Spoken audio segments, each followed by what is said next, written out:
Hey guys, this is Mrs. Rain. Welcome to this amazing video. This was also going to be like a shocking and sad video, but last words you won't believe were said. Let's get into that video. But before actually we start, I just want to say thank you guys so very much for all the support you guys are giving me right now.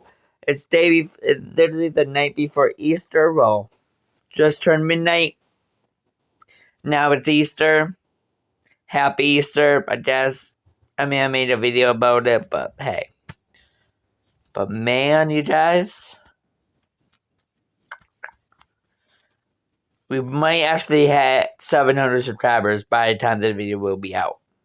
Yeah. That's how. And we are only at 640 because of how fast we've been growing. Went straight through the 500s within 2 months. And then 600s, like within a week, I gained 40 subscribers already. Within a week. Hey guys, what's up? It's Charlie here, and today we're going to be looking at the 10 last words you won't believe were said. Some of these last words are some of the most profound things ever said. They often know they'll never utter another word again, so they make it very meaningful. So here are some creepy, mysterious, and funny last words you won't believe were actually said. But as always, my first words in this video are be sure to subscribe and press the notification bell too. Coming up first, we have baked apple. These last words are as funny as they are dark. And to look at these last words, we need to go all the way back to 1928 in New York, USA. George Appel, spelled A-P-P-E-L, was on trial. He was convicted of taking a man's life. You see, George was a gangster and criminal in New York, and one day he took the life of a cop. If you're not from the USA, you may not know that taking a policeman's life is treated very differently from a citizen's life. It's actually a much worse crime in America, and so he got the electric chair. Before they were to pull the electric lever taking him out, they said, "Any last words?" George Appel replied, "Well, gentlemen, you're about to see a baked apple." I have to give this guy props for keeping a sense of humor right until his last moments. If I was in his position, I'd be freaking out or very sad. Yeah. But he was clearly kind of psycho, so he started making jokes. Hey, at least he did the tabloid newspaper's job for them. Next up is Kurt Russell. Now, I know what you're thinking. Kurt Russell isn't even dead. But that's because the last words of someone very famous was Kurt Russell. These are actually the final words of Walt Disney, the man behind Disney. He's known for his theme parks, TV channels, and movie studios. And kids going back decades all remember Mickey Mouse when growing up. On the 15th of December 1966, Walt passed away from lung cancer. He couldn't speak all that much in his last moments. But just before he passed away, he grabbed a small piece of paper and wrote something on it. The thing he wrote? Kurt Russell. A few weeks before this, child actor Kurt Russell had entered a 10-year contract with Disney. And he's said to be one of Disney's favorite young actors. After Walt passed away, Kurt was shown the piece of paper, but he was baffled. Kurt said he did know Walt Disney, but they weren't that close. Some theorize Walt had an idea for a new movie or something. Or maybe he had something he wanted to tell Kurt Russell before he departed. But no one in the world, including Kurt Russell, knows why Walt Disney's final words were Kurt Russell. Yeah, why? Next up is Just Do It. I'm sure when I said that, one logo popped into your head. That being, of course, the Nike swoosh.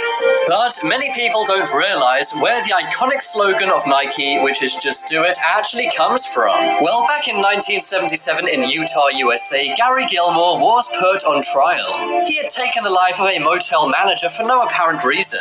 He was actually given a prison sentence for this, but instead demanded to be executed. In 1966, the USA stopped the death penalty. but he was the first person to be executed after they brought it back in 1976.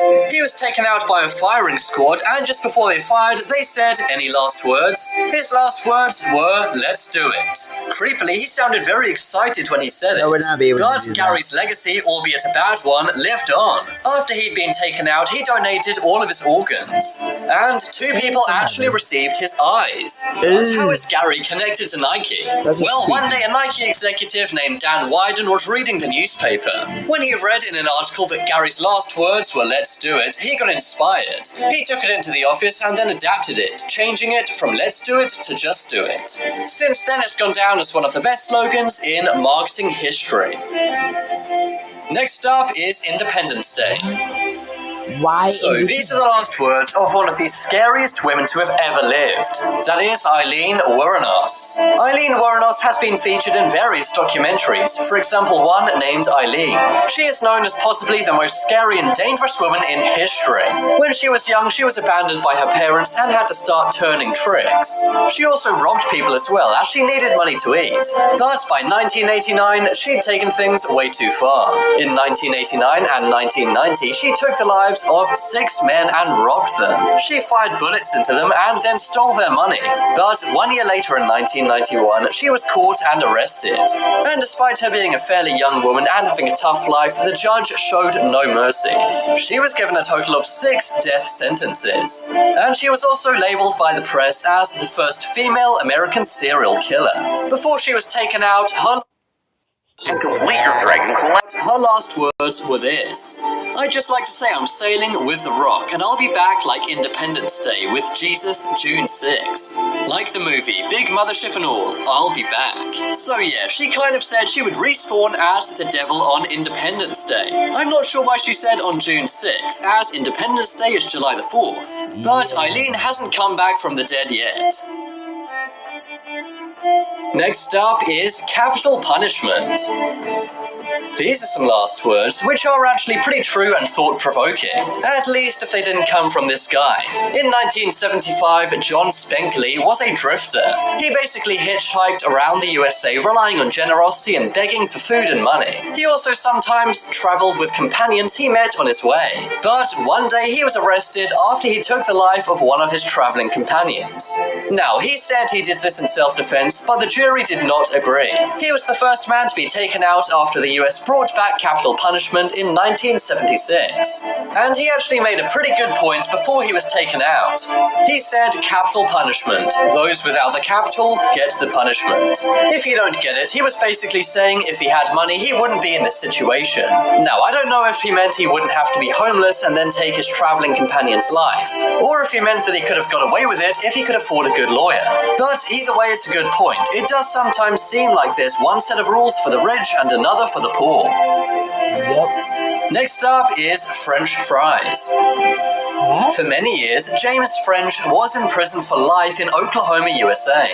This is because he'd taken somebody's life for no reason, but he said he really did not want to live his life behind bars. At first, he considered taking his own life, but he was apparently scared. So instead, he did the logical thing and took the life of his cellmate. He did this to compel the state to execute him, and his wish was granted, as the state executed him on August 10th, 1966. He was going to go to the electric chair, and his last words before he was fried was, "How's this for a headline? French fries." Much like George Appel, this guy clearly had a good sense of humor. But then again, it seems like psychos often do. Just look at the Joker from Batman. Next up is Grim Reaper. In 1992, Robert Alton Harris took the lives of 2 teenage boys. He was the first person to be executed in California in decades. And his last words were actually a misquote from a movie.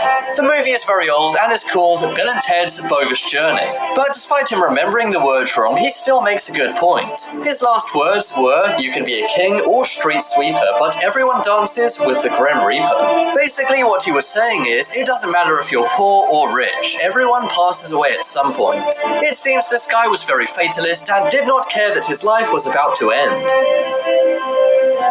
Next up is Good People. This is the case of another woman who was taken out by the state. This girl's name was Barbara Graham, but she went as Babs. In 1955, she was robbing an elderly woman, but things turned bad. Barbara then ended up taking the elderly woman's life. Of course, this provoked outrage, and she was sentenced to a gas chamber. The guy who took her life, named Joe Ferretti, said, "Any last words?" And her last words were, "Good people are always so sure they're right." Now, I think we can all agree Barbara Graham was not a good person, but she was making a case against capital punishment, saying it's inhumane. Let me know if you guys agree or not.